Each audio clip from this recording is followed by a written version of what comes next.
See how this goes. We got brought together in a way by this image, which was painted by an artist using just his eye movements. And it's this guy here who's a graffiti writer in LA by the name of Tempt1. He was suffering from ALS and he's paralyzed.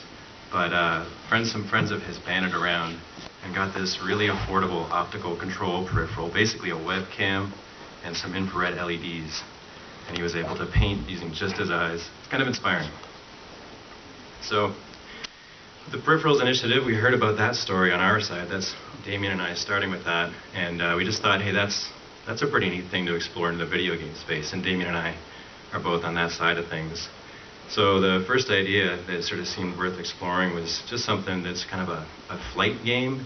Something where when you look in a direction, you end up going in that direction. That just seemed like a very basic and obvious concept, but something that might be kind of powerful. So we gave it the most obvious title we possibly could, which is iPilot.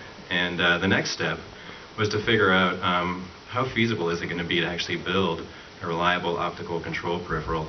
Now Patrick, who was on stage earlier today, managed to make a really powerful connection with some specialists here in Toronto.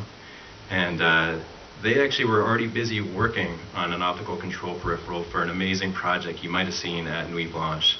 So I'll pass the mic over to the Drawing with Frames folks. They represent most of the folks up here.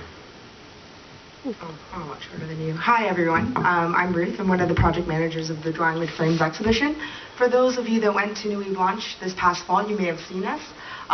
We featured the iWriter device, that peripheral right over there. And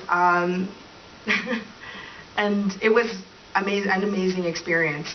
What we wanted to do was not just, we were intrigued by the technology because it enabled the disabled, and that's something that's really powerful. All of us are techies here. I wouldn't call us specialists, but we were just a bunch of techies that were intrigued with the technology, and we were captured by how tangible it was to build. Now, we didn't know all of the answers, but with this entire team back here, we managed to figure it out.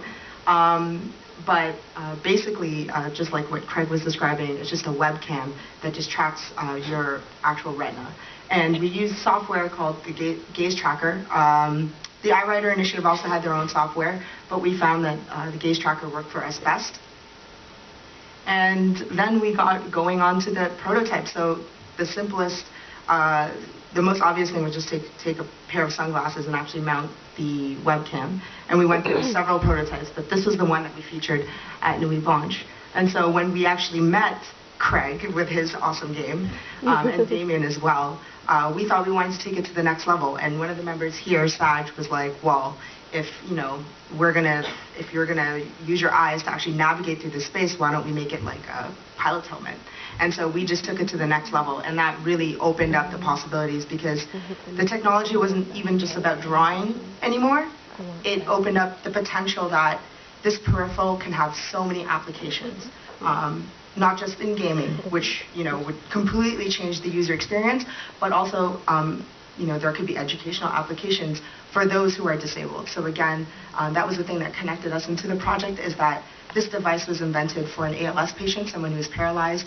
And so it's really a beautiful thing that how we can actually enable those people and actually include them into the whole realm of gaming.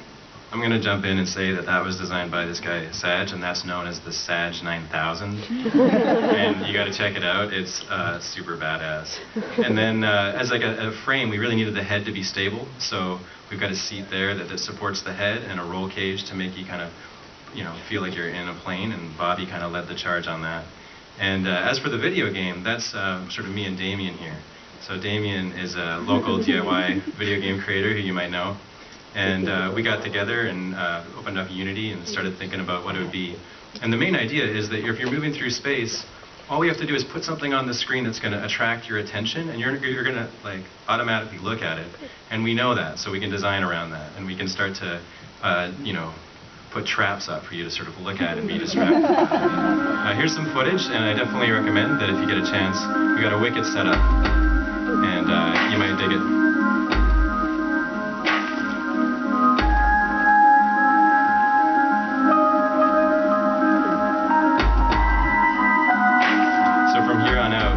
where you look is where you're steering.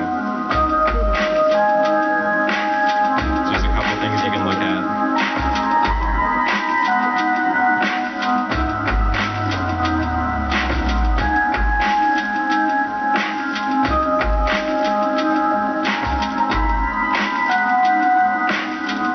And we actually didn't complicate it too much with a lot of mechanics.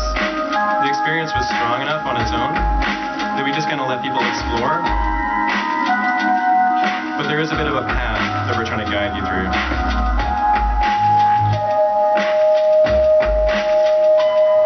Anyway, I'll leave it there. So that's iPilot, and definitely come on up, and if you have any questions, we got a whole crowd to answer.